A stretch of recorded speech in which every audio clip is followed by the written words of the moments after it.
look at it, so it would be kind of hard to see. Yeah, okay. Start that. I think I'll turn this off instead. Okay, What's on here? here we go, Brenda. I'm going to count it down in 3, 2, and 1. This is Squares Media Studios, and the show is a project with Steve Rutherford. Thank you, folks, for watching. I really appreciate that. Every time you watch, I want you to know that I want you to subscribe to the YouTube channel as well. That's very important that you do that. On the show this evening is a shipmate of mine. We didn't know it until a couple of days ago, but now we know. But Brenda Robinson, Brenda, very good to have you here. Thank you so much. I appreciate the invite. You are welcome. Let me put that down for you just a little bit. There you go. Okay. And this is your water, by the way. Oh, thank you. So you're living in Charlotte. I do. I've lived here about 27 years. Oh, so yeah, you've been here for a while. Yes. What actually brought you to Charlotte? What I like to tell people is I circled the planet a couple of times. I've lived everywhere, and I just dropped in. It's too long of a story, but I was leaving the military, and I was transitioning over to the airlines, and mostly friends and people that I know were here. I didn't know anything about Charlotte. Yeah, it's either going to be California or Pennsylvania. Those are my last two homes. So one of those two places I was going to live. So I was attracted to Charlotte because of all the familiar faces, and ended up, this was like the best place ever. Oh, good. I love it here. I love the weather. I love how pleasant it is. Proximity to things. Yeah. When I first got here, there wasn't a whole lot. Right. Like grocery stores were hard to get to. Restaurants, I had to drive really far for, but the property values were great. The people were great, and I still enjoy the fact that there's no horn pollution here. That's true. A lot of places I've lived, that you hear that, and that's part of living. New York, and LA. around here, I don't have to hear that at all, and it's like clean. Right. Yeah, so I'm not leaving. I'll be here for a while. Very good, very good. So where are you from exactly? I'm from North Wales, Pennsylvania, and that's Montgomery County, which is outside of Philadelphia.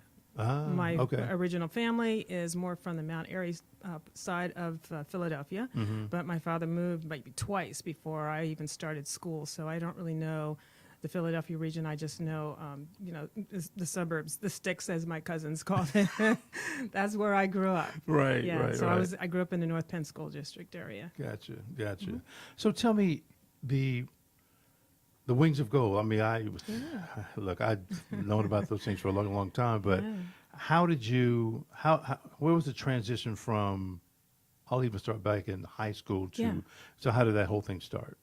Well, it's funny because I was talking to the air traffic control tower just today, and I was telling them that it's not a sob story, but it's a tearjerker, and I wanted them to allow us to let me show the students the tower over there. And the point that I wanted to make is when I was in high school, I had already known that I was interested in aviation, but there was no such thing as girls in aviation, and that didn't stop me, but it also didn't encourage me. There was no place to go. Right. And I just happened to be lucky enough to get a chance to go up into an air traffic control tower.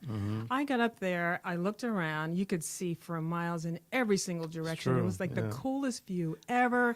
People walking around with headsets, and they're talking to pilots. Yeah. And then they have these radar screens, and they can see those same airplanes they're talking to. And I tell everybody, I knew it in a New York minute, and I'm not from New York, that this is what I'm going to do for the rest of my life. It was like my start button was pressed.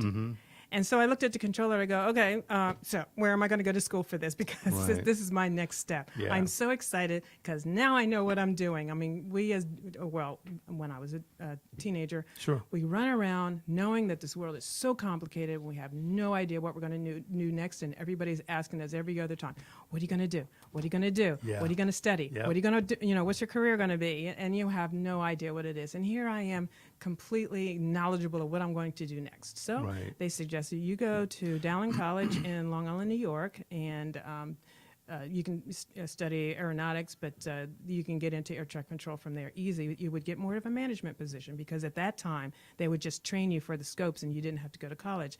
I don't think that that's the same now. Probably I think not. you need a Right, little bit right. more education, Yeah. and even if you didn't, Right. to be competitive, you're going to need a little bit more That's true. education. That's true. But anyway, so I went out to that college, and my roommate, she was going to be an air traffic controller. I was going to be an air traffic controller. So we were both going through aeronautics together, but Right. then I ended up getting into the flight school training, which was in addition to college, but I got in and started learning how to fly. And Okay. I completely sidetracked myself from air traffic control, which is good. It's like, Right, I yeah. just completely got detoured, and I ended up flying. Well, as a graduate with an aeronautics degree and a private pilot's license, all the military services come to talk to all the aeronautics students, and I was approached by the Navy.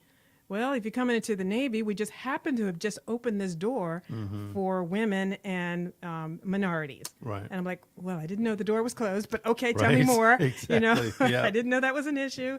And they go, if you can go through basic training and you can now then go straight on to flight school. There was so many the other military services had so many other hoop jumping Really? requirements.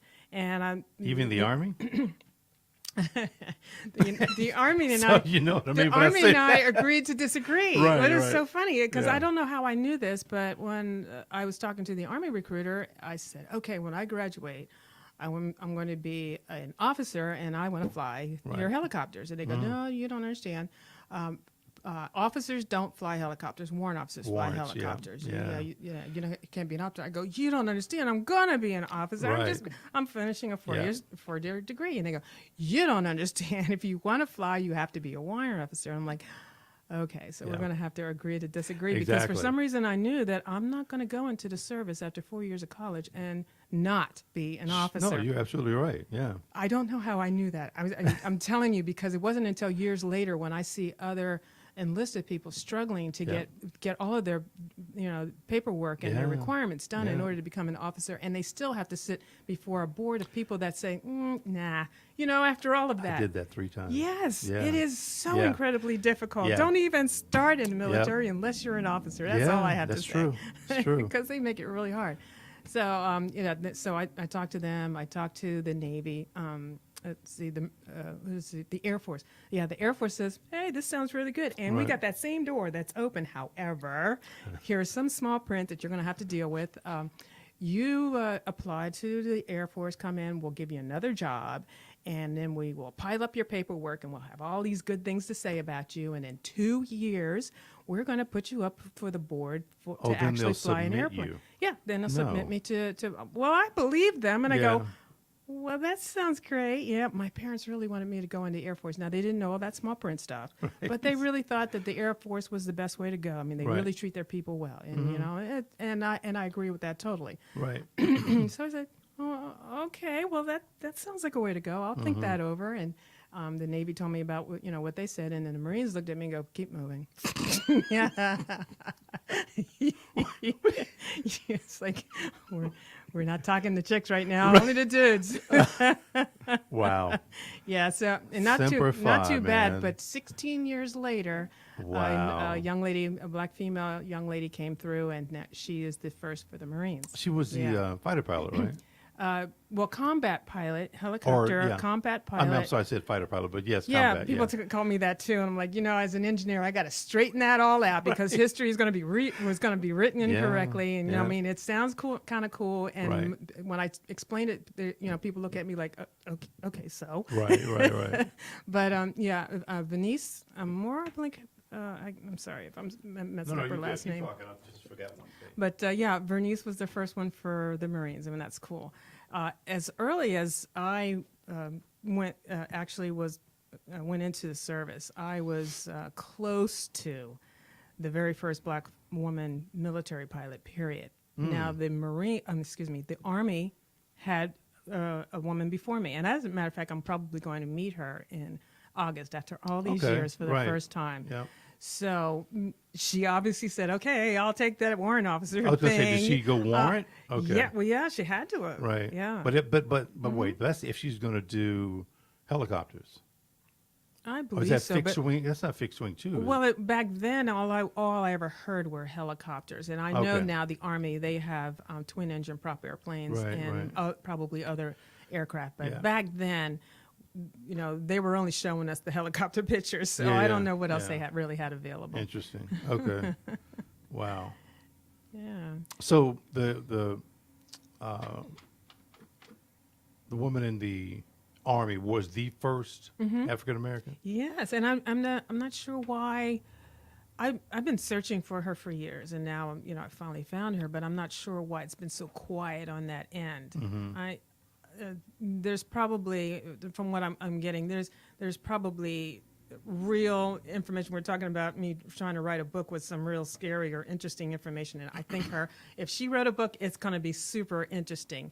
And the length that the people go through to try to stop you from achieving a goal is just insane. Yeah. And I think that she Yeah. probably got the brunt of that. Probably. I had this like football team around me, so Right. when I went through there, people may have wanted to mess with me, but they didn't. They wanted me.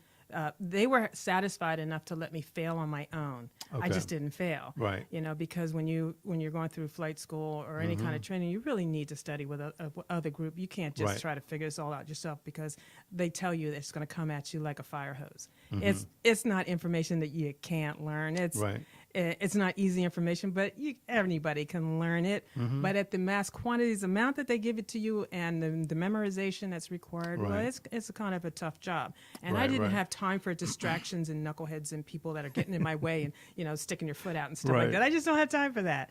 So I'm happy that my brain has allowed me after all of these years to say, yeah, you don't like me, get in line. Right. I was like, there's so many people back there Right. that you can talk to. Take a and- number. Yeah. Yeah. So I wish that I had all of that understanding, at the very beginning, and I wish that she had all of that backup Right. at the very beginning. But I'll find out more later on. But yeah. So tell me this: that kind of brings us up to, or gives us some real solid information. You went to flight school. Yes. What was your first command? The first place that my first squadron that they sent me to was flying C-1s, which is a twin engine radio engine prop onto aircraft carriers. Oh, so And- the COD. Yeah, the COD, to transport cargo and mail and passengers and things like that. Well, when I first was assigned that job, or when the detailers, the people that make those assignments as to what squadron you're going to go to next, when I first got that setup, that they said, okay, well, we're going to send you CODs to fly on carriers, and like the guys are like, geez, like, well, it's like, poor you. Right. Right. That's not that's not one of those gumption kind of Yeah. Well. Yeah. run great jobs. And I'm like, oh, okay. And then I call up Right. the detail. I'm like, hey, Yeah. Yeah. why are yeah, you sending me yeah. out there? It's like, well, you gals, we're going to send you this Oh, new Jesus. designation called force support. So the problem was the women were going to come in there, and then we couldn't go do any of the jobs that would give us, let us achieve a rank or Sure. a Yeah. Yeah. designator or any kind of command. Right. Any kind of command.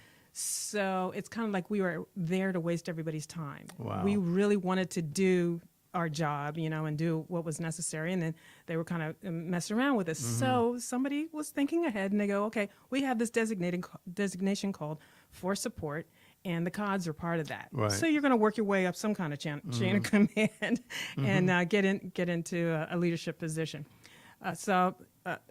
That made me happy enough. I'm like, okay. Right. Okay, right. fine. But let me ask you this: but when you went to your first squadron, were you a Lieutenant JG or? I was an ensign when I got there. You were an ensign. I worked my way up to senior ensign. Have you ever heard of the bull ensign? Yeah. Yeah, well, Yeah. I was a bull ensign. Wow. That was Yeah. exciting. Yeah. I almost felt like I belonged. It Right. was it was kind of cool because the cool thing about it, which is, it's not written anywhere, but the bull ensign, the senior ensign of Yeah. squadron, gets to order around all the other ensigns Yeah, and yeah. answers directly only to the CO of the squadron. Right. Right. It's Okay. like very cool. Yeah, yeah. So, but I became the bull ensign. But I have to say that from the very beginning, from that squadron to all the other squadrons that I ever worked in, I got there and I go, oh, this is great. Right, right, I right. love this squadron. I Yeah. love this airplane. I love these people. So I can't complain. But the funny thing, I was flying in squadrons where you might get into that squadron if you're kind of looking at a dead end job, or people would put you there. Like I was flying VIPs and a Saberliner and a Gulfstream 3 out of Washington, D.C., 4 stars and above you had to Right. be in order to get on my airplane, and that was called a dead-end job. I'm like, Wow. hurt me. Wow. Yeah. Yeah. Yeah. Give yeah. me that job. Yeah. Exactly. It's like, well, you're going nowhere with that job. I'm like, okay, this is an awesome So job. that was first. No, the CODs were first. CODs were first. Okay. And then I asked, please give me, what was it? Please give me San Diego. I really wanted to go to San Diego. Right. And where did they send me? Oh, geez. I'm trying to figure out which one I went to next. I think I went straight to Guam. Okay. I did. Wow. Okay. So I went straight to Guam, and I flew right over San Diego.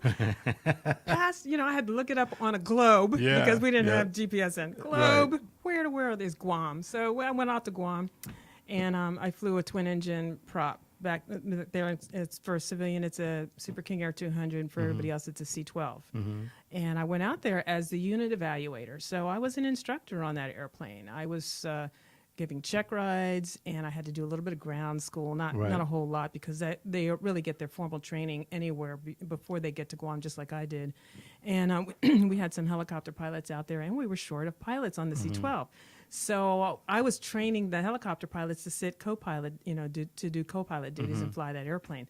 So that kept me busy, and that was for a year and a half. I was in Okay. Guam. Yeah. Yeah, I did a lot of things living in Guam. I learned how to scuba dive and everything. Best place in the world. Right. So I went there, came back, went straight to, I said, San Diego, give me San Diego. I just love it out there. Yeah. right? I don't want to And then- bypass it this time. Yeah, I don't want to bypass it this time. And they go, okay, we're going to give you training command VT6. And that was back in Pensacola. I'm like, okay, did here we go. bypass it. Here we go. It's like zoom, right on by San Diego again. Yeah. I'm like, okay, fine. So I went to VT6, ran into some of my old friends, and we were all back there as instructors. Yeah. And it was, again, a wonderful squadron. We were teaching students, Yeah. and it's nice to have students that are completely focused on the best grade that they can get. They're not there for nonsense. They're not there to mess around because their life depends on it. Their whole career depends on them getting out of primary and intermediate flight instructing. Right. And I was a flight instructor for these motivated people. I mean, you can't get a better job than that. Right. And then all of the flight instructors, we weren't trying to harm each other. I mean, like, you know how to do that climb over your shoulder thing, trying to get the CO's attention so you Yeah. can get a better job someplace else. No, all of those guys were thinking, the airlines are looking kind of good right now, right? Right. So we were all just happy people, and we were just doing our own thing. Most of them did go on to the airline by that time, and that was 6 years into my Your Navy career? my career, right? But I go, you know what? I'm still having a good time. I don't want to go Right. anywhere. So I said, San Diego. How about that? San Diego. And they go, oh, we got your San Diego right here. And they sent me up to the VIP unit. So I got it. Okay. And they said either VIPs or C-135s or something like that. And, I'm like, yeah, I'm going to try the jet thing. This sounds like fun. And it was. Oh, good. I'm like, okay, I'm not going to complain. This is really, Right. really great. And so I did that for a few years. And another one of those supposedly dead-end jobs, but it was beautiful. And then I came up for orders again, and I go, I want San Diego this time. And this time we did it was a horrible dance. I actually had to call in a admiral's, what would you call it? Silver bullet. An admiral called in his silver bullet in order to make this happen for me. Now, here's the deal. A very good friend of mine, actually, she was my roommate at primary flight school when we were just starting. So she was the suite mate, I should say. And she was now flying DC-9, where she was giving orders to fly DC-9s out of San Diego. And I was giving orders to fly DC-9s out of Jacksonville. Oh. Her family lives in Jacksonville. I wanted to be in San Diego. Yeah. So, hey, let's switch. Let's call the detailer. You know, got to be easy. Right. How hard could this be, right? Yeah. Call up the detail, and detail says, no. Let me check. Wait a minute. No, you're not. We're not changing it. I'm like, this is Wow. ridiculous. That makes no sense whatsoever. Yeah. We are equally qualified, and yet they can't make this happen. Wow. So a friend of mine was the admiral's aide, and I'm like, oh, can I get 15 minutes of admiral's time? I am so sorry. I don't like right. being pushy like this, but I just want to ask him what he thinks, because this makes no sense to me. And so I had a chat with him, and I guess he contacted the detailers, and Yeah. it really was, he pulled in a silver bullet, which meant I needed to be the best I Right. could possibly be. Exactly. I ended up getting those orders to San Diego. Can I just say that they weren't welcoming?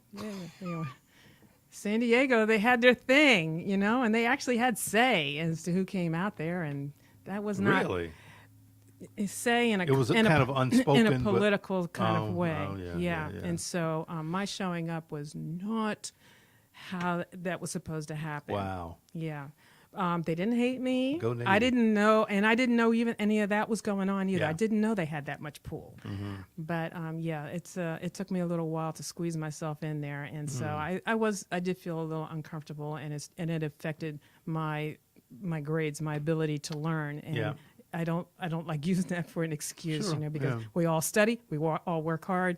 But I was out there alone, doing it all on my own. Right. And there I was. Got what I wanted. Oh, yeah, you got it. You asked for it. Yes, right. You Many, asked many for times. it. Knock Yeah. yourself out. Yeah. Wow. Yeah. That's So let's back up for a second and go back to carrier ops. Yeah. How was that first time? Yeah. I have another story for that. My cousin asked me that same thing. She says, well, you landed on a carrier. How, what was it like to land on a carrier the first time? And I told her something along the lines of, I don't remember, because of how you practice it. And, Yeah. and that's the part I have to go back to. But I said, I didn't see... when I'm coming in to land, I was Yeah. actually not looking at the carrier deck. Right. Did I tell her that I was actually looking at the ball to the left-hand side? I don't know. But anyway, what she said was, Right. and I found out for 30 years, she's been telling people that I closed my eyes on my first landing. I mean, that's all she got out of. I never saw the deck. Oh, wow. I Wow. wasn't looking at the deck. So that meant to her that I must have had my eyes closed. Okay, so this is how this Yeah. works. They don't let you ever even see a ship until you've landed at the outline field. In that particular case, it's called Fentress. Is out in the middle of nowhere, farm field. You do a practice land on one spot like 400 times. Yeah. Yeah, that's about it. And you only, it says in the 150, that little teeny weeny airplane, Right. you climb to 1,000 feet and turn down, you do your downwind turn and everything, you come back and land. For this airplane, this big, gigantic monster, a 2-engine, radial engine, loud as Right. the dickens, Yeah. 350 feet, and you're on downwind to come back around to land that airplane.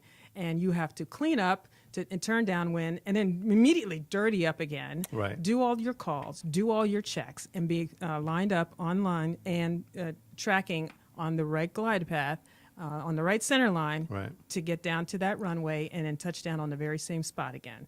So you just do that a couple of hundred times. And then when they check you off there, then they take all of the, it's like all the baby birds out to out to the ship. Everybody in the squadron gets in an airplane and heads back out to the ship for carrier quals. So Wow. even if you have one or two people that are qualifying, everybody goes to the ship, to just reevaluate and make sure that they're all up to speed. Right. So we all stayed qualified. And that's why when you line up for the ship, and it's noisy because you Sure. open up the hatch, and for us, we didn't have pressurization. Right. We don't have glides. We don't have GPS. We didn't have any kind of electronic fare. All of this was hand flying, and it was loud. And you come in, and that was like the only difference.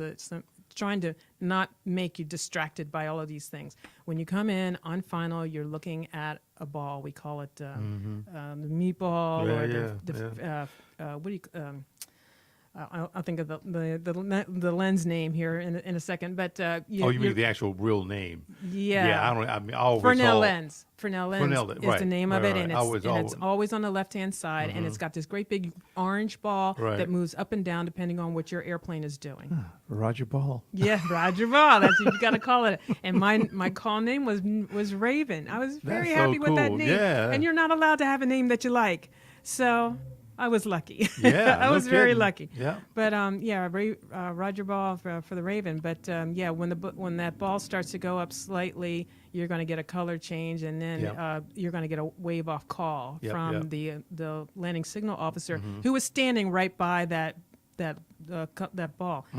So you're still not looking really at the deck itself. You're looking at the ball to keep yourself on glide slope. If it goes slightly low, below where it's supposed to be, it'll turn bright red, and you'll get a call for a wave off again. Right. They just don't want knuckleheads coming in close. Well, to the for ship. good reason. You need to be right on course and on glide slope. The person who's the LSO, they know what your nose. They're looking at you through binoculars, and they're talking to you on the radio, and they know what your nose attitude is, your power setting is. They know if you need to put in a little slight left or slight right. Yeah. They know if you need to pull the power, not that much. Right. Add power, not that much. When one of those kind of things. They pull the power, add the power, and and all that kind of stuff. They know they're going to talk to you all the way down through there. And when you're right on the deck, that's probably the only time that I actually see the deck, and I'm waiting for the hook that I have lowered already to actually catch one of the cables. We call them wires, and there's like 3 cables in a row, and it's nice if you catch the second one, which is the 2-wire. Now, if you can come in on that approach, and the LSO doesn't say anything to you, and you snag the second wire, each one of your landings goes in the logbook, and it's like no comment, a 2-wire. If you get that is like the highest grade you can get. Right. Everybody wants that grade. That's the best grade ever. Yeah. Yes. Bolter doesn't look so good. So No. bolters are go arounds. Yeah. Or bolters are I touched down on the deck, but row Yeah. didn't catch. Got to go again. That's right. So in our airplane, we had instantaneous power. So when we landed, we chopped the power, to idle. If we didn't make it, if all of a sudden we realized that we were still rolling past everyone on the deck, it's like, this is not what we wanted. We had time to add the power, get the power back, and take off. Yes. Then it's like there's no plane that does that anymore. Right. Really, they're all add power, wait. Exactly. So that's what I thought airplanes, it was. Our airplanes was very slow.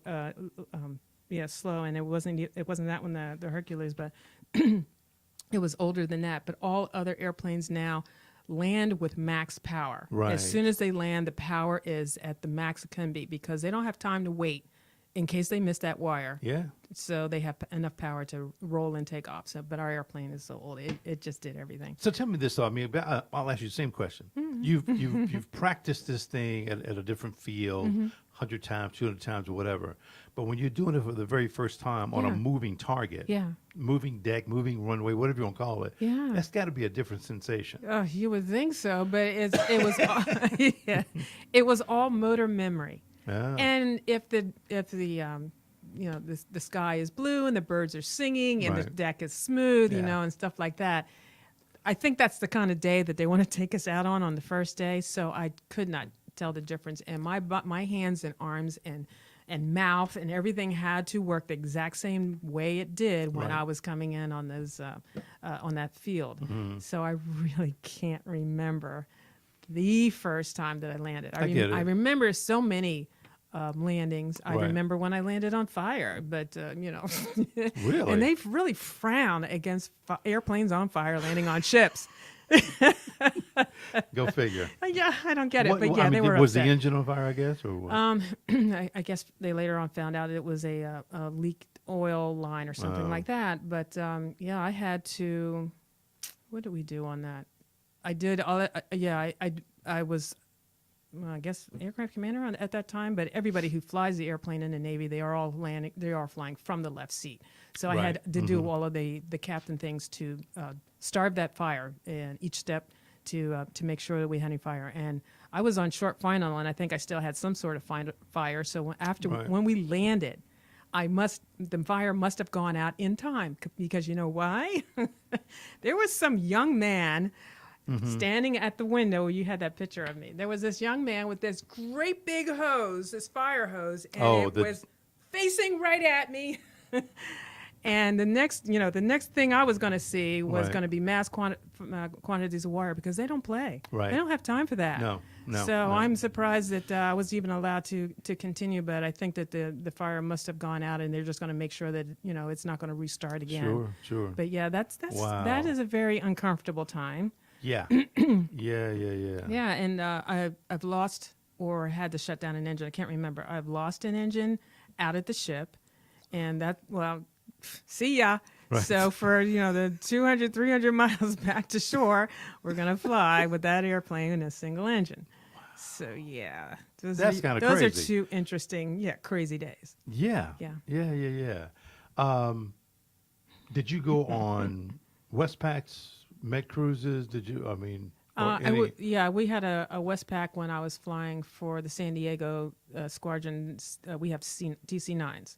So we were the ones to take everything all over the world. Gotcha. So I had a couple of Westpacs out of that. Yeah.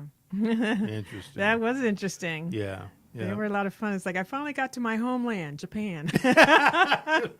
I love Japan. Is that right? I love Japanese food. I love their attitude. Yeah. I'm a total. I tell everybody I'm. You just don't know it. I'm a little Japanese lady.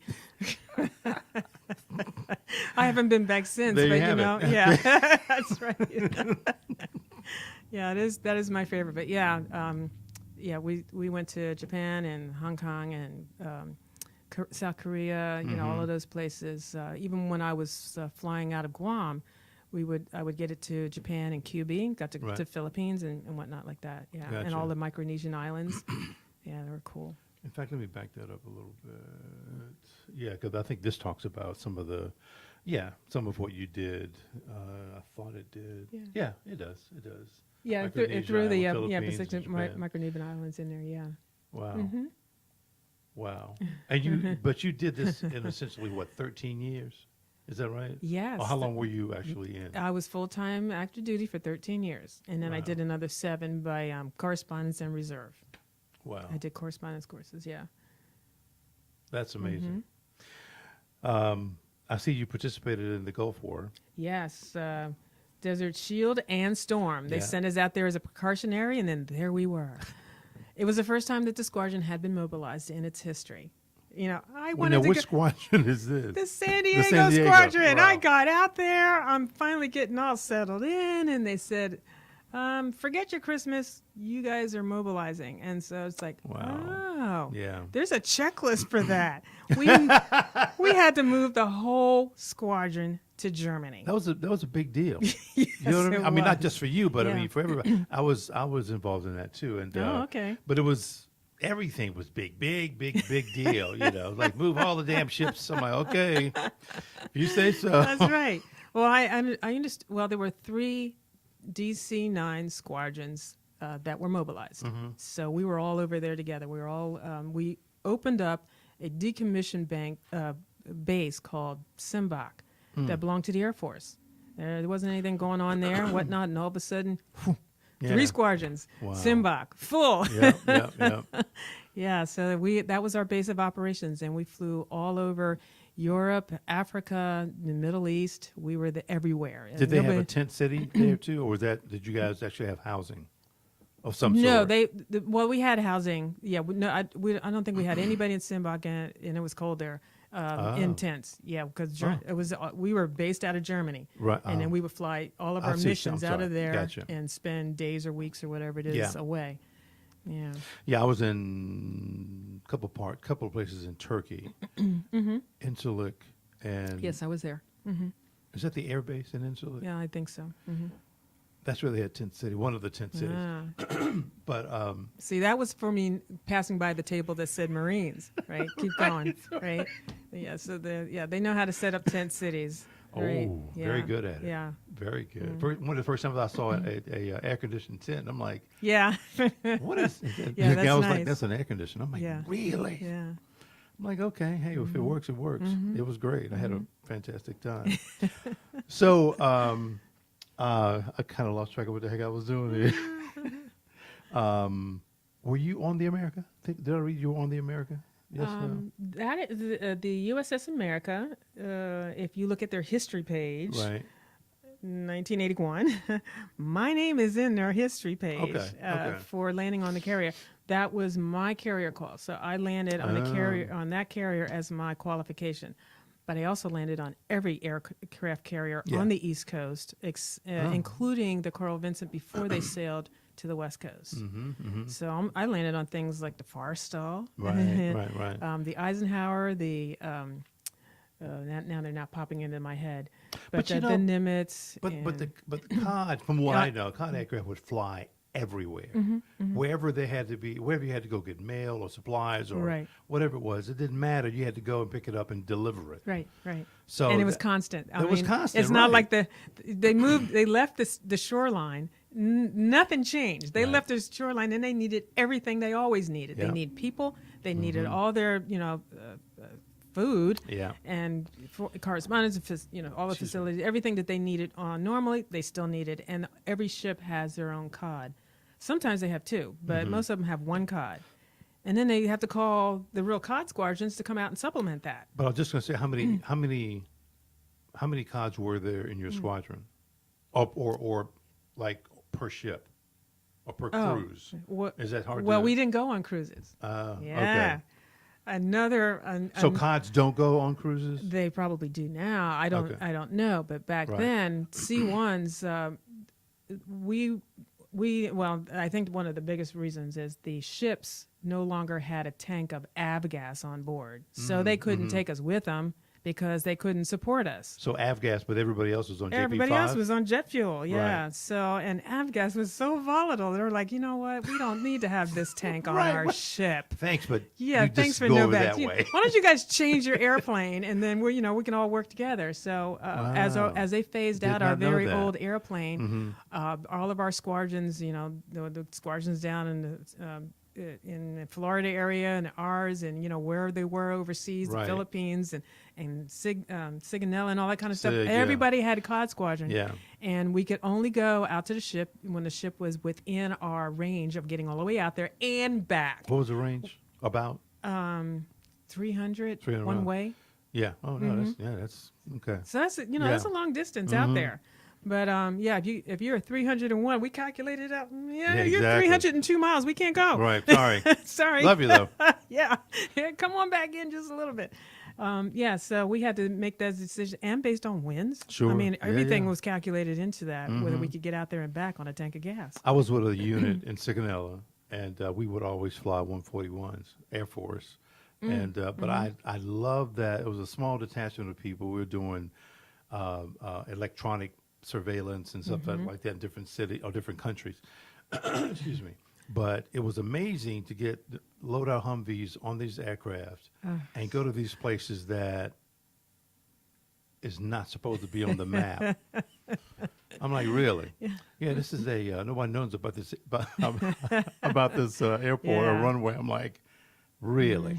But it was cool. right. I had a good time. You train for it, so you go Yeah. out there and do it. People always ask me, well, what's going to happen if you get into the military and they send you to war? And I'm like, hey, do you ask a guy that? Really?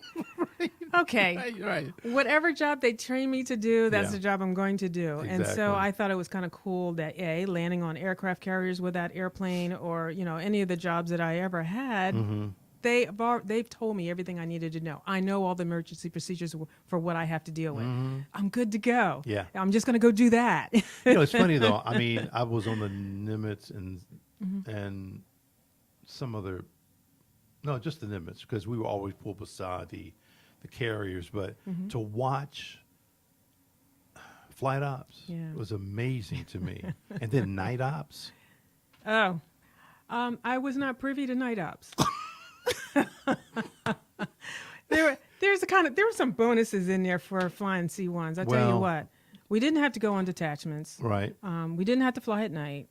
Hey, good for We you. would fly with bad weather, but that was about it. Right. And you can add on. I have a Centurion patch. Now, what is that? Well, wait a minute. that is for 100 landings on the ship. That's not the patch I'm talking about. The one that is higher than that is my 500-hour starboard D patch. Mm. Do Okay. you know what starboard D Starboard. is? Over here on this side of the ship. Yeah. That's yeah. the starboard side. Yeah. So way over here is where they send the CODs when they're not ready for us. Now the deck is busy with important things going on. We got Sure. official business going on. CODs, please go over there Yeah. and circle. So we're at 500 feet circling, and the rescue helicopter, they were down at around Right. 350. Yep. They were circling. Yep. That's what we do. I got 500 hours with a picture of a cod and a turn with Z's coming out of it. I mean, we just You are we kidding. just hung out. You were just and in waited out there. pattern. You were just. We're just out there. But when we call in, when we make our first contact coming out to the ship, and the ship Right. doesn't tell anybody where they are, we have to go through a couple of widgets, in order to get out there, which is, security measures. Right. The first person we talk to does not need to know what we have on board, but they ask. And then we What say, you carrying? yeah, what do you got?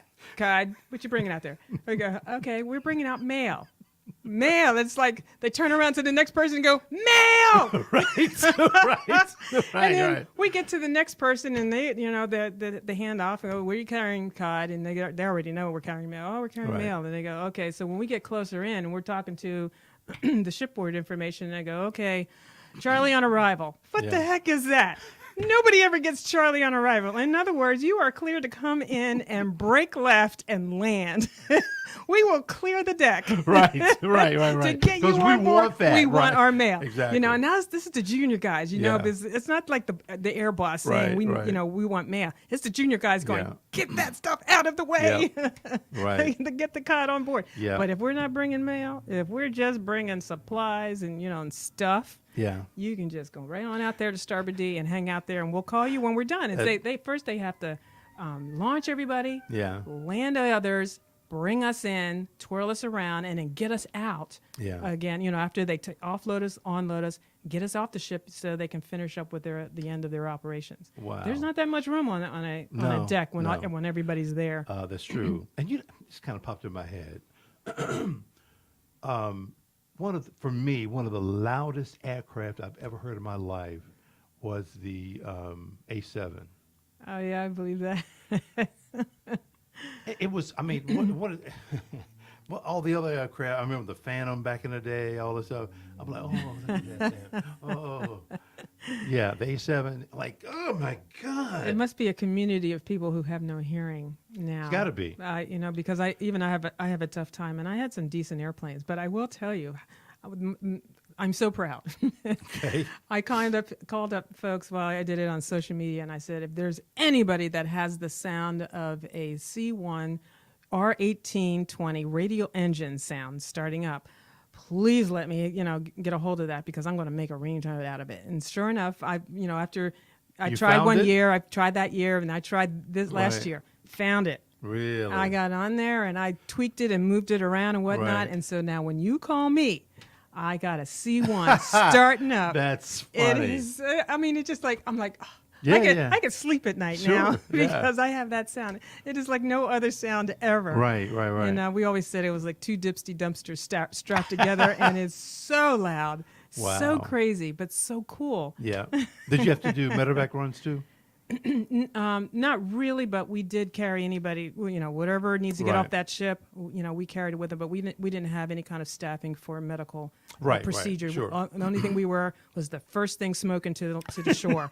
So, put them on there and then we go. Yeah. And we Wow. could carry 7 passengers. Okay. Yeah. Okay. Wow. That's really cool. Yeah. Okay, so we're going to talk about your transition into the commercial world. Oh, yeah. Okay. This is just two of the 3 that you would pilot. Is there more than 3? Yeah. No, just 3. The 727, the 757, and 767.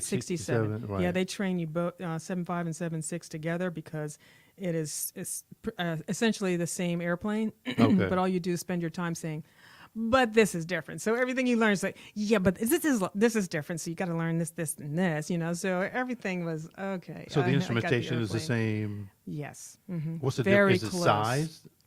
Well, yeah, the 7.6 has 2 aisles for the passengers to go down to get to their seats, Okay. whereas that makes it a wide body or a Right. airplane, and the 757 has a single aisle. Mm. So so you can only go down one aisle to get to your seat. So yeah, Wow. And how long did you fly commercial?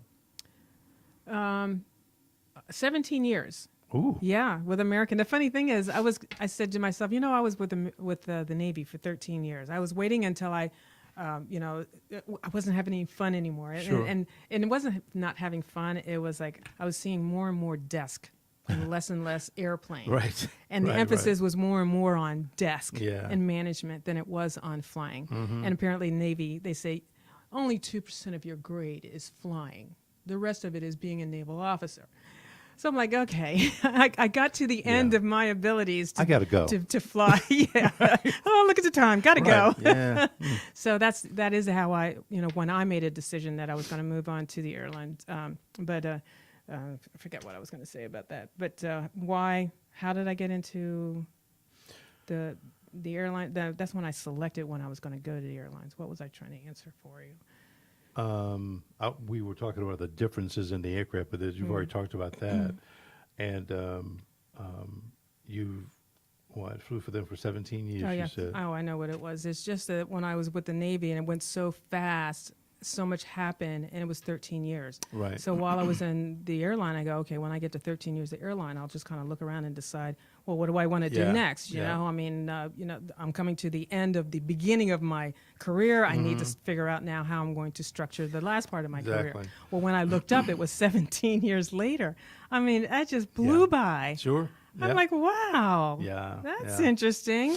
And so that's when actually the airlines started to slow down, and Oh.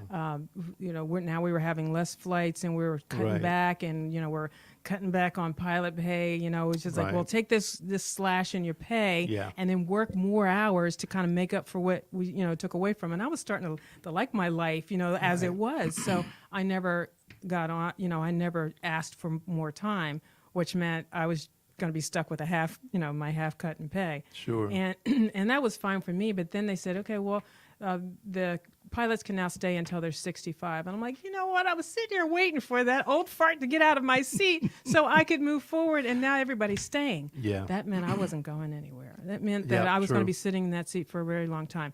Now, I had the option of maybe moving completely away from my base, which was New York. I could have gone out Right. to some like the middle of the country, some other places, Right. and sit reserve for captain's spot. Mm-hmm. And I was going to have to put in for it and wait for that as well. Well, I blame it all on my father because he's like the coolest guy ever, and he's really healthy. He's doing very well. I'm going Good. to see him in 2 weeks. It's going to be his 93rd birthday. Wow. And he Yeah. bowls 3 times a week. He Okay. drives his own car. He doesn't need me, So I thought about him, and I go, you know what? I want to enjoy the time hanging out with my dad Yeah. Good. while he's healthy. Why am I going to run to his side when now he's sick? Right, exactly. Now I'm going to make this a priority. No, I want to make this a priority now. I'm not leaving New York base to go try to be a captain someplace in the middle of the country where I'll never see him. Yep. So I started looking around, and I go, I had the means and wherewithal with that I could actually retire and start doing stuff. Mm-hmm. And just when my dad had the opportunity to go on his first cruise, real holiday cruise. Right. Right. And I go, I want to go with him. And I go, I'm never going to get those days off. It's not going to happen. And I'm like, hey, wait a minute. I'm going to retire. Right.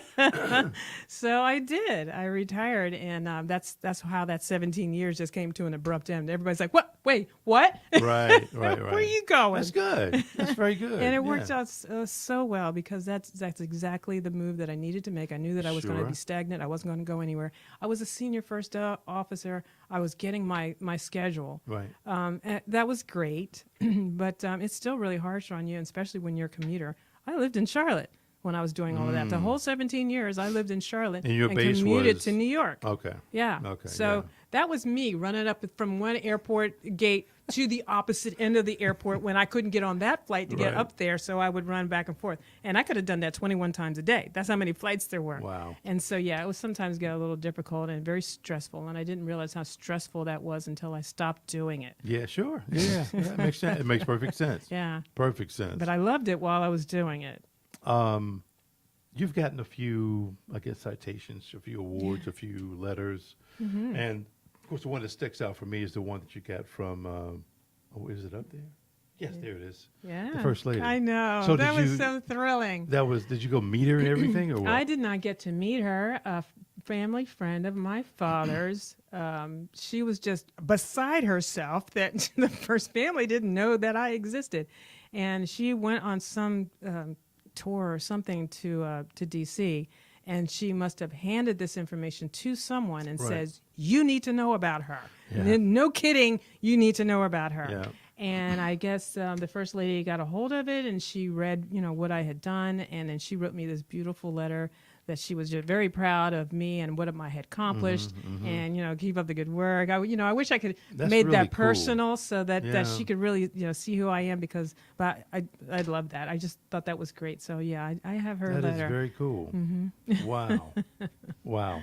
It kind of trumps, I thank you for all of it, Yeah. but it kind of trumps everything else. I know it does stand out a little bit. Yeah, it does. So I think you have two nonprofits or just one? I have two companies and one nonprofit. Yes, a Successful Attitude is my company, and I use that for speaking engagements. I will talk to whole assemblies of kids. I will talk as a keynote speaker for organizations, motivational, and all of those things. Because along with being a pilot, and along with people, trying to figure out a way to stop you from doing what you're doing, you get smarter along the way, Yeah. and then you learn all these Hopefully. cool tricks. Yeah. And if you got a real good sense of humor, you can make this into something that is their problem and not Exactly. yours. And Right. that's what I try to teach people. That it's like, stop worrying about other people what they're saying, Yeah. because that's the part that's holding you back, Mm-hmm. because you could just focus and go forward. Well, I say the same thing to kids. I just use different words. Right. That makes sense. So I wrote a book for teenagers Mm-hmm. because I wanted them to know all of this cool stuff and how to face forward and move forward. They don't need to know, woe is me, oh, they hurt Right. me, oh, they hurt my feelings, Yeah. blah, blah, blah. Yeah. So I don't do that, but instead I take all that energy and path and say, I'm just an ordinary teenager just like you were, and let's move you in this direction, and here's all the inside information that adults want you to know, but they don't Sure. realize that you don't know. Yep, So exactly. here it is. I'm going to put it all in print. So the camps, now that's the nonprofit part of it. So now I have a way of getting my platform out there about self-confidence Right. and how to get from childhood to adulthood in a fun and forward direction. But I use aviation as my catalyst. So I bring them That's out to good. the That it's makes like sense. it's like I'm bringing them out to the airport under the guise of showing them aviation, and all I want to talk to them about is how they could actually be a part of this. Sometimes they look at exactly. aviation and they go, yeah, I never saw anybody that looked like me. There's no way I could do it. It must be too hard.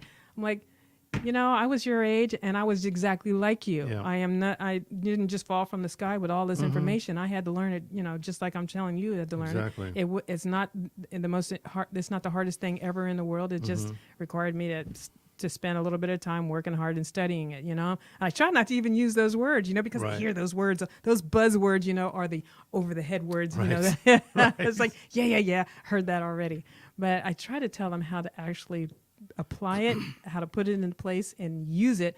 Like the next time they go back to school, they can make themselves the most popular kid in school if they kind of follow the direction on Yep. how to greet people and how to be more of a presence. And once you start to feel like that in your life, well, people start to look at you, well, yeah, of course you could fly airplanes. Yeah, of course you could be an air Right. traffic controller. Of course you could run this. And I want them to have that, yeah, I think I could do it, because they don't have that right now. Right. So it's my job to make sure that when they leave my aviation camp, if they don't like aviation, there are so many things out there that they didn't even think were within their grasp. And they're like, yeah, why couldn't I do that? That's true. You That- know, that is all I had true, to though. do is find somebody that knows stuff, and I'll just get all that information from them. That's how that that's- works. yeah, that's Most so people true. think that you need to already know that, No. and you don't. You No. can't possibly know all this Exactly. stuff. Yep. So that's what the aviation camps are. So that's the nonprofit part of it. And of course, nonprofit is good. Can I raise enough funding to Right. make these airport trips work? Yeah. The people at the airports are wonderful. I tell the CMPD helicopter unit, their aviation unit, I say to them, I want to have a camp, and I was wondering if they go, what date? Just tell us what date. Right. We'll be there. Because they love that. Yeah. They love coming in and talking to the kids, showing them the helicopter, telling them what they do, what all of the, all of the devices, what kind of training you have to go through. Right. And the kids are like, they're all over it. Yep, yep. Because they're talking directly to them. I've already And this told is in them. Concord, right? This is everywhere. I'll say, okay, gotcha. All right. Wherever I have, except South Carolina, because they have their own police department. But wherever I have a camp that's like in this region in North Right. Carolina, the CMPD helicopters are going to fly into it. Wow. That's what amazes me. They're That's like, very good. sure, we Yep. will be there. That's very good. I'm like, oh, thank you. Civil Air Patrol, they do the same thing. Okay. And I have a couple of different folks that will always say yes, Mm-hmm. and they just amaze me. Well, the other things cost, so I need to get these kids into the camp and pay those expenses. Yeah. It's just it just can't run on its own. So that's you where the need fundraising sponsorship. comes in. Oh, yeah, I need big sponsorship. And I opened my mouth and I said, hey, kids, come to my camp for free. Well, And yeah. somebody will step up and make sure it happens for you. Right. And I want the kids to take me seriously, but I also want kids that think, oh, I can't go. I don't have $125. I know my parents don't have it. I'm not even going to bother to ask. Right. And it's like, no, that's not it. You need to come to my camp and we'll figure it out. So I made it so that you have a guaranteed seat when you come to this aviation camp if you want to sign up and pay $125. Guaranteed seat. Right. By the way, Boy Scouts get to do the same thing, and they get their aviation merit badge in one day at my camp. And it's always been that way. That's the funny thing, as I found out Okay. that we were on a parallel path. Right. But that's for a guaranteed seat, no question about it, no, waiting around for me to give you a call and find out whether or not you made it. The other is you get on a wait list, and the first come, first serve. As soon as I get funding from someone, I can, that'll end up paying for one child or 10 children. Sure. I don't Yep. I don't care how they want to do it. Make it so that these kids are not sorry that they signed up for something, sat Right. there waiting and hoping that they could do. Right. It took that takes a lot of momentum to get a young person to sign up for something like aviation, True. because they're not Yeah. thinking that aviation is No. even in their world. Right. And now they signed up for it. Let's get them in that camp. Mm-hmm. So the help that I get from any kind of organization or company or something like that, Right. any of their end of the year donations, they got to find some place to put important money, put it with the aviation camp. Right. Because I only have a camp when I can pay for one. Mm-hmm. And I have 2 camps coming up, and I was like, what was I thinking? But I'm going to work this out. Yeah, I'm of going to course. have 2 solid camps. That's 50 kids each. That's 100 kids. But I can't have the one that I'm supposed to have in October. I can't have the one that I'm supposed to have during Christmas break, because there's no funding for that. And I'm not even going to start unless I knew that I was heading in that direction. So I always have my feelers out. I'm Right. always working towards that goal. Yep. But at the stress level, I got to keep it down, because there's a lot of work involved in putting each one of these camps together. It's a ton I of work. can't sit there trying to figure out how I'm going to pay for something that I promised, forward into the year. But Mm-hmm. these kids deserve it, because I think every child in the system, from as far away as my voice can reach, needs to be in this camp. And if it's going to be free, why wouldn't they be? Right, of course. But it's not just aviation that I care about. It's the, getting them, pumping up their soul so they can see that this is something they actually deserve and Right. could do. Yeah, their self-esteem. Yeah, so that's exactly why they're in there. So that's how I'm kind of working it now. So yeah, I like putting out that yes, fundraising is not my area. Yeah, no, I understand. Yeah, I got aviation, I got the engineer part of it down. Right. I've even read all the papers for being a nonprofit. I've filled out all the right forms for that. Yeah. But my focus is on teenagers. Mm-hmm. I used to be one. There's not too many adults that I know could say that. Right, right. No, you're right. Just by the words coming out of their mouth. I know that they're not thinking what they were thinking when they were teenagers. And for teenagers, they need, I have a business card for it. It's a button. You have to press the start button, because the teenagers are getting all of their information from their peers. Right. They do not want to look stupid in front of their peers. It's true. So they're not going to jump true. up and go crazy like, oh, this is so exciting. Like, no, you Right. got to come to them with something that's really good, press the start button, and then they don't care what their friends are thinking. They're like, whoa, this is great. Tell me this: what is the hard sell in getting sponsorship, or is it a hard sell? I don't see it being a hard Everyone sell. I talk to thinks that this camp is great. But it might be, maybe I am not complaining enough. I know I'm not in their face enough to remind them to come on back here and, and see what you can do to help out. Right. But I have yet to hear anybody say, well, that doesn't sound like anything. What I normally get is, I wish they had that when I was a teenager. Of course. Everybody Of course, says that to me. Do you have a camp for adults? Yeah. I tried to do that, and it doesn't work out because nobody wants to talk to adults. You guys bombed out. You messed that one up. The only way you can get this camp to work for you as an adult is you would have to come as a chaperone or a volunteer. And Okay. that's not easy. Right. First of all, volunteers have to start like 3 months ahead of time. There's work to be done. So you don't just pop in on the day of the camp and go, oh, I'm going to be a volunteer. No, Yeah. There's nothing left to do. Sure. Of course. And for chaperones, I have to limit, and chaperones are usually parents.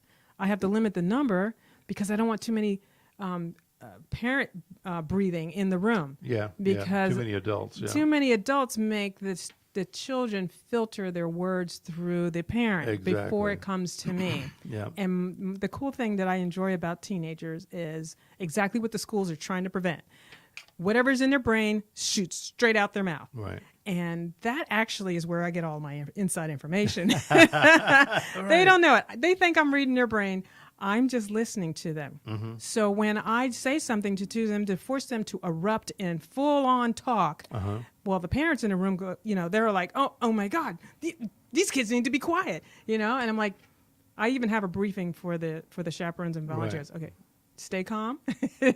Do not stop them from talking Right. because I do this on purpose. Yeah. And then I have a fun, gamey way of bringing the kids all back, and they're with me, and then I go on, and we have a code of conduct that the kids have to sign anyway, Right, so they right. know that I mean business. And if things start to get out of hand, I put on my lieutenant commander hat. The Navy comes out, and they're like, Right. oh, okay, Yeah, and yeah. they know that I love them. They know that they are like the most precious things ever. But I will pound my hand on the Sure, desk, sure, and they sure, will get their yeah. attention. But I never have to do that. I never have to show that side. When's your next class? Or class. The next camp is April Camp. 16th. It's during the spring break for CMS, and the other guys, the other regions and school districts are like, well, our kids are in school during that time. But I like to mention that the CMS, the things that what I have here is Right. considered an educational journey. You Okay. can go there during school. I just have chosen to have it this particular one during April, which is spring break. The other schools can consider it a what do you call it? What is it when you go on a tour? A school trip or something like yeah, I that. know what you're talking But about. an official school's trip. This is not just fun and games. However, it is fun and games. Yeah. When the kids come to the camp, they don't have to take tests. They don't have to take tests to get in. They don't have to take tests when they leave. They don't have to write an essay. This is they don't the have to be experience. the experience. They don't have Yeah. to be the smartest kid. They don't have to be, don't pick the stars of your school and then send them to my camp Right. because I want the ones that don't care about anything. Sure. They've already given up. There's obviously nothing out there for Mm-hmm. them. I want those kids in the camp. So don't select kids to come to the camp. I want them all there. Right. And that's how I get them there. I want them to laugh, and when they laugh and they experience, they also internalize the information that I'm giving them. Right. So they're actually absorbing the camp. So there's nothing for them to write. There's nothing for them to do, Right. except their parents are required to fill out a small survey and tell me what the kids thought on the way home. I need their survey. The parents don't seem to think that's important, but I need it in order for foundations who are looking at me to give me money. Why would we give you money if nobody's ever said anything? Can they fill out the form before they leave? Yeah, they can, absolutely. Yeah. They have to get the information from their student, Right. their child. Yep.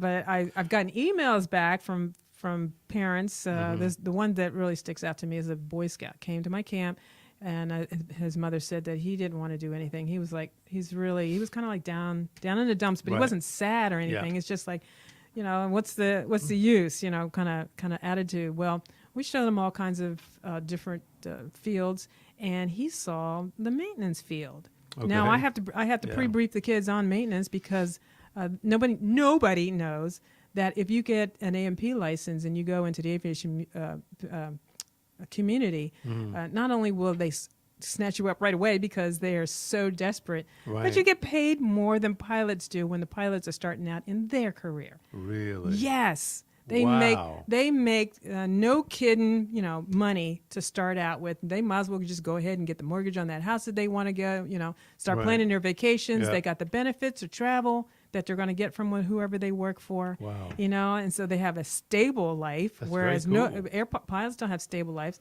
Pilots are running around trying to get flight time, and they're paying for stuff. They're not getting stuff. Right. They get these low-paying jobs until they beef up their hours, whereas you go into and become a mechanic, you start out with a good paying job, and it's like, I think I struck a chord. Well, apparently on the way home, and it was like an hour's ride from wherever that particular camp was, that mother said he was so excited, and he talked all the way home telling us about this camp. That's I mean, good. that's the stuff I want to Yeah, hear. exactly. And even the last camp I had, I was in Monroe, and one of the students, his mother was a chaperone, and she looked at me and she said, "Do you know what he just said to me?" I'm like, "What?" He said that this was like the best day ever. Good. I was like, That's awesome. I put a star on my chest. Yeah, I was yeah, just yeah. so excited because that is the point of this camp. Yeah, exactly. That is what all the fundraising money is for. That reaction right there, Well, let's back So- up for a second. Let's try to get you. We got to figure out a way to try to get you some money. Yeah. I mean, I can't do it right this second, but we have Yeah. to really, because I think what you're doing is a fantastic thing. I don't know if a GoFundMe can work. I don't know what can work, but I know everything I've tried, the GoFundMe and stuff like that. It kind of like doesn't. But I'm gonna doesn't put you in touch work. with somebody. I'm gonna put you in touch with somebody. She is really phenomenal. But we'll talk about it after the show. Okay, yeah, we can do that. So let's talk about. Are you gonna change? There you go. Now, this book here is Yes. about what you got through talking about. Yes, Right? Okay. Yeah, I call it the Pocket Mentor, and it even says it on the spine if you buy the book. It's definitely everything that my parents wanted me to know, but forgot that all they had to do was tell me. Okay. Okay. And things have changed over the years. So with media and electronics and all of those kind of things that just wasn't around when I was a kid, and the people that you have to deal with in school, Right. and the persona that you have to maintain with your buddies and whatnot, so you don't look like an idiot, Right. and and the chaos that goes on in classrooms, or the knuckleheads that you have to live with, or the people that are distracting you from studying, or the point that school is stupid to you. Right. All of that, I put it in such a way that in this book you're going to look and see that's why we do this, and that's why that happens. So I deal with bullies. I tell the people on there, I deal with gangs, and I don't use the word gangs. I deal with suicidal kids who are, that you may see, but I don't say suicidal kids. Right. But I figure out a way for you to feel better about what's going on in your world and how to control it. And that's a lot of the problem with young people. It's like all of these things that keep happening at me. I have no control over my Yeah. life. My Yeah. parents are on me. My teacher is on me. Yeah. Somebody's yelling at me to sit up straight and stand up straight and Yeah. shut up and stop running. It's like Yeah. I say, give them scissors. It's like stop some damn scissors. yelling Right. at the kids. But I Yeah. mean, I don't have a degree in child Psychology, so I don't count. So I'm going to have to use the fact that I was a teenager to get through this. That works. And I remember being told, when I knew that I was right, I knew what the situation was, and I was trying to explain it out loud, and I was just told, just shut up. Right. Your opinion is not what we want right now, because we already have an opinion, Yeah. even though it's the wrong one. It's the opinion that we're going to go with. Yeah. So please stop talking. Right. And I know that teenagers have to deal with, condescending kind of attitude, and they know what it is. Yeah. They don't know what the word is. They can't spell it, but they know Right, what it of is, and they course. can feel it. And then you say, come to me when you have any problems or questions. Like, no, no, I'm going to go talk to my friend who knows nothing. Right. I'm going to talk to them about it, and we're going to figure this out. And that's not how that's not how it works. So I tried to put the book together and say, this is how we figure this out. This is what the problem is. This is what you should probably know in this particular instance. Right. I even said that, my father was wringing his hands thinking, I hope you grow out of this. I hope you get some common sense. And that's what parents do. We just sit around worrying about, That's true. well, I hope they get this figured out because, I can't do anything else. But yeah, there's inside information that we have, as adults, we've all learned. Yeah. But we don't realize that we need to package it up and say it in a way that gives them forward motion. Exactly. I could tell you stuff that's like, well, this person was mean to me, and this was bad, and this was awful, and this was, and I can dig a ditch of despair and then say, but I overcame it, Right. or Sure. I could say, I could capsulize that and call it, don't deal with knuckleheads, push that aside, and then this is what they were trying to get you to achieve, and this is what you need to achieve, and I put that all in a book, and I think that it's kind of fun, and if an adult reads it, which kids don't read self-improvement books. Right. So the adults are going to get a hold of it first. Hopefully they're going to give it to the kids because the adults aren't going to understand it when they look at it. They'll think, you're explaining the obvious to me. This book is no good. I know this stuff. I know this stuff. It's like, no, pass it over to the child and let them read it. But for adults, I say, if you come back and read this book, well, the kids read that every 10 years. But for the adults, if they read it, it is the keys to the universe. This is really how do you treat people? Yeah. You know, why are you afraid of people that you don't understand? There's, the word fear. People always ask me, aren't you afraid of this? Aren't you afraid of that? Well, you can't be afraid of something that you've taken the time to understand. That's true. You can't fear something that's about to happen to you if you have studied really hard and you know what you're doing. So I take aviation as the bubble that I used in order to get to that. Yep. Because when we're talking about landing on aircraft carriers, it's like I didn't go out to the aircraft carrier and decide, you know what, I don't think I'm going to land. Right. I think I changed my mind. That's not how that works. You practice and practice and practice and practice till you get to the point where it's like, okay, I might be afraid, but I'm really too busy to worry about that, Yep. And then you just do it. You do it to the best of your ability. And the same thing with meeting people that don't look like you, Well, it's like, I'm fear of this guy, I don't know anything about him, and he doesn't look quite right. And then all of a sudden you smile at them. And they smile back with this great big smile on their face because all of a sudden they realize, oh, you're not an enemy, right? And then you can actually have a rapport. You cannot be afraid of everything all the time, and that's how some people do, and most kids do. They get into their own little group, and that's how they function with their peers. Yeah. So now they feel safe, but only because they have this little peer group that they can deal with, but they also can't stray outside of that group because then it's like, oh, don't let the mean girls get to you. I'm telling you. Wow. And I tell people that the bullies are only people that are that's what you're gonna maybe deal with in school. But bullies grow up to be coworkers. You're gonna have to figure out how to work with this. That's true. Right. They're not gonna go away. They're just gonna grow up, and you're gonna meet them again. So there's all kinds of things that I talk about compounding. I tell them, if you're 30 years old and you figure out what's so smart about compounding and making money. Oh, I wish I knew this when I was a teenager. Yeah, well, it's in the book. Yeah, it's right here. We teach you compounding. We start you out with, $1 a week or $1 a month. I don't care what it is, but you got to put something away. And I tell the kids, I go, when you start saving up your money, do not tell your cousin that you got this money in the bank because their emergency is going to match your funds. Exactly. Don't tell anybody you've got this. And true. just do it. Just do this and put it. And I also give them at the back of the book someplace to go read. And Rich Dad, Poor Dad, I want them to start out with that book. I think that's a great way of understanding money in such a way that all us normal people can get it and then do something with that because even adults need to read that book. Very true. So tell me, this is not complete yet. Yeah, it's written. Let's put it that way. The book is written. I probably need a ghostwriter to come in and fill in all of the interesting areas, and then I'm just going to close my eyes and my ears, and then you guys can publish it. But let me ask you something. Have you thought about this possibly being a movie? Yeah, well, the Navy friends that I went through flight school with, my football team, they want me to make this into something really big. And so I'm allowing them to do some research because I can't see myself calling up, hey, Hollywood, I think you should do a movie on me. got a And they'll great say, story. yeah, right, got it. Right. Yeah. So it's not going to come from me and make any difference. So Wow. I because of the camps, I've been too focused on that. I don't do anything that actually highlights myself. Yeah, so I understand. I never get there. But yeah, it's great for people to see where I came from. Oh, yeah. So because I came from a completely different school district than the school district here in Charlotte. Right. So because I see stuff that I did or didn't see from home, Yeah. I want to make sure that these kids have all the advantages that Mm-hmm. I did.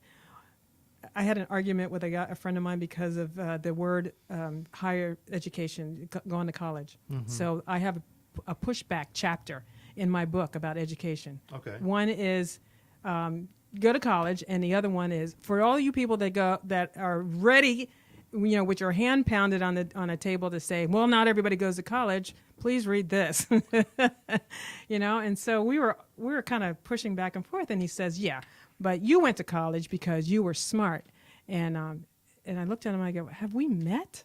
Right. How are you saying that? Yeah. I said, you know what? I'm an old lady now. I have gone through a lot in my lifetime, and one or two things have stuck. And I Yeah, use yeah, that to yeah. look like I'm really intelligent. Sure. But when I was 9 years old, I was just like everybody else. I was just as So motivated as everybody else, So which was true. not. Yeah. I was just as interested in homework as everybody else, which was not. There was nothing going on when I was a teenager or a kid that makes you think that all of a sudden I didn't qualify for a scholarship, in any school. Right. But I went to college Yep. because now I was the button had been pressed and I was motivated to do. There's something out there that I wanted. Yeah, absolutely. So I don't want people to just assume that you're looking at this young person and go, well, don't worry about it because college is not it for everybody. Well, there's a series of things that you have to do. And the second thing is if you say something to a child as an adult, you are an authority, and you say, don't worry about college because, there's nothing out there after college. People are out, they get college degrees and Yeah. they don't do anything. I mean, they keep saying that. That's and true. the young person looks up and he goes, okay, Oh, yeah, you said it why was would true. I think about going to college? Because, Right. that makes total sense. I mean, Yeah. I'm not going to get a job That's afterwards. I'm stupid. not going to, stupid. Put in all this time and then try to go to college. I don't have that kind of money. I even have another book that I try to talk about at the end of my book is free money for college.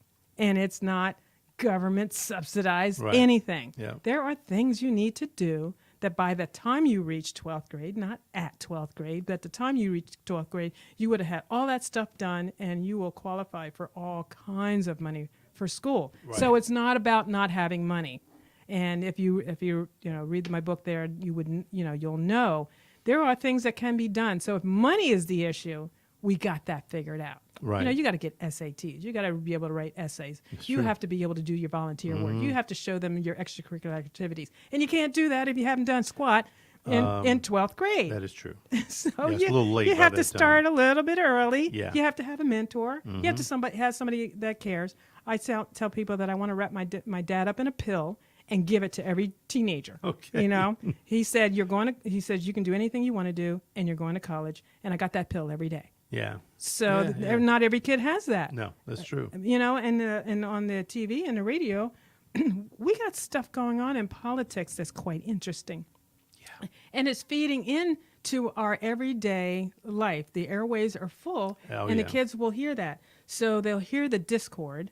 Then an adult says, everybody doesn't have to go to college. And they pretty much got it all figured out. If they don't see it, if they, they're 12th grade, they look around on the ground and they go, let's see what job I can get. Okay, yeah, my aunt's got that one. My uncle's doing that. My knucklehead cousin, he's not doing really well. So, I'll do this, and it's like, there's so much more to what they could be doing. And Yeah. I want to make sure that they look that far out before they make that decision. No, that makes sense. Yeah. Listen, is this the part? Oh, Cues. yeah, cues. I already asked you this part. I Oh, think okay. the movie deals coming up. Yeah, But, I wish. but, so let me ask you this stuff. What do you think about this political climate that we're in? Well, I could tell you, but now let me say I'm going to put on my Navy hat right now. Okay. Now, when I was the 5 minutes of etiquette that we got in basic training was this: in mixed company, you do not discuss That is politics, so true. And religion, or women. Right. There was nothing but guys. There was nothing but dudes around. So Yeah. they only talked about the fact that it was bad form to talk about women. So I think it's awesome and wonderful not to discuss politics. Works for me. That's a whole. You ready for the second one? I'm ready. What do you think about those two platforms? Oh, I agree with them. Mm-hmm. There's. It's a shame that we have to have them. You know what I mean? I saw something today. This is terrible that I would repeat it, but it was something along the lines of black people. They just look younger and they stay younger and all these other kind of cool stuff out the lifetime, except for they weren't being chased down. They probably live forever. One of those kind of things. So. That's why I should never talk politics, but I thought that was funny. But that's not a funny matter, and all women have who will or will not say anything have had to deal with being cornered in some form or fashion, and they never say anything about it because then they would take even more of a blast than not to. That is true. And I don't know of any woman that hasn't had to deal with this. So I'm sorry if guys are all like, well, now we can't say anything to women. It's like, I do have something for that. Mm-hmm. If your mother was standing next to you when you had a comment to make to a woman, would you still say it? Right. Would you still do it? Yeah. Moms are pretty, that's a high bar Yeah, it is. to handle. It is. And I don't even have a question about it. If your mother was standing there, would you say that to me? Right. Yeah. There you go. That's it. Here's a lighter one for you. Okay. What's your favorite restaurant? My favorite restaurant. If you have one. Well, because I'm a little Japanese lady, Oh, okay. I am always into sushi. Always. I would eat that every single day if you it have a was favorite available to me. Sushi restaurant?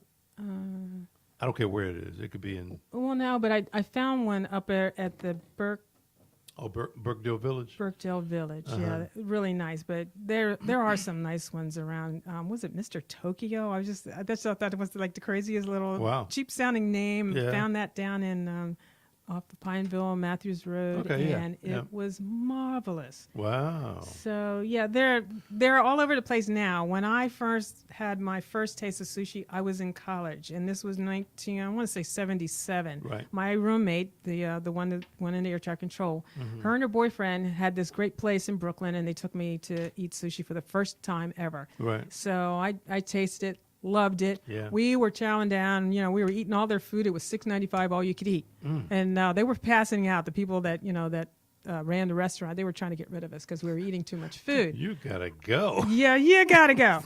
So after that, I went looking for sushi wherever I went, and all the squadrons, and I've lived everywhere, and I could not find a sushi restaurant for years. I mean, they didn't exist in the 70s. Well, okay. Nobody That's ate true. it. It was That's raw, true. Yeah. raw fish. Yes, Please. yes. I mean, some people still say that these days, but still, it couldn't be found. And so, as the years have gone by, those restaurants have come out. So, but you know what? I really do love all food. So you're a foodie. I want to say that. Yeah, I'm selective. But I am a foodie. Right. The funny thing is I stopped eating meat years ago because I thought that was better for my health, and it is better for my digestive system. Right. But you give me a good hamburger, you give me some bacon. If I smell bacon, I mean, if you go to a great steakhouse and say this is the best steak ever, I'm going to chomp all the way through that. Oh, I'm going to be real happy too. So I don't desire meat, but I love it. So yeah, I had sushi yesterday actually. Oh, it was good. wrapped in eel. It was amazing. Okay, That was I hadn't good. had that one. That sounds great. So, favorite drink or cigar? We probably don't smoke cigars, but favorite drink. I don't have one. Yeah, No I do drink red wine. Yeah. Sometimes, but I don't really have a. Oh, wait, pina colada. I went on a cruise. I almost forgot. I went on a cruise. That was the Okay. drink. Yes, Yeah. I do like pina That's coladas. Those fine. are good. That's fine. Favorite place to travel or visit? Okay. Yeah, you got me on that one. The funny thing is I work for an industry which took me a lot of All over. places. And remember I said I got here and I'm not leaving? Right. Well, that's kind of one of those things. It's like, I don't even need to get on an airplane anymore. Right. I'm good. Yeah. Charlotte is the place to be. Right. I go traveling when I want to go to see my dad. And that's pretty much it. I did go on a cruise. That was like my first vacation in a couple of years. And Yeah. that was Caribbean. Okay. And I enjoyed it. Yeah. Yeah, so that for me, keeps me just- busy all day, so I don't have to think of what to do. Mm-hmm. So I enjoy those kind of vacations. Yeah, just give me blue water and white sand, and I'm good. Yeah. We'll go to Pensacola. Yeah, well, no, yeah, I've been to Pensacola. Yeah, and white sands. Yeah. That's the only place in the United States I'll get in the water. Right. So, here's the last question. Okay. What or who is God? God is what you have in your soul that directs you to do the things you know you need to do. I think, I hear often that someone's going to go into deep prayer Right. so that God can tell them what to do.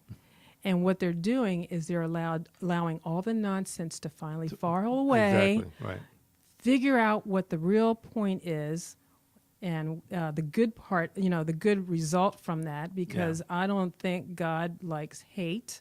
So Right. you're not going to be able to tell me how you've orchestrated a whole panel of hate, a ladder of hate Right. to accomplish anything. Yeah. So obviously there's something that you need to do and a need to accomplish, and you need to stop the nonsense, and you need to get yourself to plan it out actually, and to march forward and start to do it, Sure. regardless of how difficult, no matter how many walls are thrown up in front of you, you still have to be able to deal with it. And most of the time, I take that as a calling from God. It's like, okay, I'm going to tell you to get rid of this. Right. Stop thinking about Right, this. right, 'Cause right. it makes no difference. Yep. It's not going to change anything. It's not going to make it easier. It's only making it harder because you seem to think that that's important. It's not important. Right. Yeah. So let's do what good people would do. Let's do what we can do to help another person. Wow. You understand something that's going to help somebody. Why in the world would you keep it to yourself? I said that the other day. It's like, if you know something that would help somebody, excuse me, but why would you not say Yeah, something? that Why makes- would that you makes not no reach and help? sense. I know what it is. They might get, ahead of you. It's like, really? Is they going to take something away from you all of a sudden? Right. If they find out or that they're doing something wrong and now you can help them do it right, or they ask you for help and you know what to do, is that 5 minutes really wasted? And that's the kind of thing that I want to see everybody be able to do, and you can only do it if you have God in your life That in is order true. to make those decisions. What is the right thing to do? Not just Sunday. What are you going to do on Monday? Right. Yeah. Well, Wednesday, Sunday was like really far away. What are you going to do on Wednesday? Yeah. Are you still that person who wants to go out there and be the best that you can be? That's how you're going to do it. Let me ask you this. So, in your travels, and I'll let me just say it this way. I was in somewhere in Israel, Haifa, somewhere, and I went to. It was a hostel that we all had to stay in. Yeah. Went there. Then after we had a little time off, so behind the hostel was a old riverbed. It was dried up. We were all, it was like three or four of us walked down there, and the guys just kind of walked ahead of me. And it hit me, and I said, wow, this is some of the same land that the people that I read about in the Bible and the Quran walked on. I'm like, that is absolutely amazing. Yeah, That and was the a funny moment thing, for me. yeah, It's just one of, even when I was, because I loved being out at sea. Loved it. okay. And so I would go out on the deck, and there were a few times when you could go out and the water was just still as glass. And I'm like, That is absolutely amazing. And I remember a couple of times I would say, I see you. Yeah. You know what I mean? That's right. I know your fingerprint is all over this. Yeah. Exactly. So that was just a couple of the moments that I've Yeah. had. You know, it's been, yeah. So it was amazing. It was really amazing. Yeah. So, well, listen, Brenda, we are at the end of the show. All right. Well, You were amazing. You have a lot to say. I need a soapbox, but I appreciate you giving me one for the moment. This was wonderful. I'm glad you enjoyed it. Really, Yeah, I really am. thanks. Oh, come on. So that's what's the remainder of the week, and Judith Brown is coming. But let me just actually go over the entire thing. Why is this thing not flipping? Oh, there we go. But she's going to be talking about disabilities, people that are disabled. In North Carolina by itself, there's 1.5 million people that are disabled. And so she's going to talk about the issues that those folks have had. So she's going to be here tomorrow. Is that tomorrow? It is tomorrow. Wow. You better be here, Judith. The next day is Doc Honeycutt. She is a doctor, and she is a cyclist. She's a motorcyclist. She loves to ride. Yeah. Really? You too? I follow after my mother. That's funny. Me too. It's like, don't tell nobody but me I too. love motorcycle people. Yeah. Yeah. So she's going to be here talking about stuff, motorcycles, Good. safety, being a doctor, stuff like that. Wonderful. And then the next day, Dr. Lori Miller is here talking about how stress can kill you.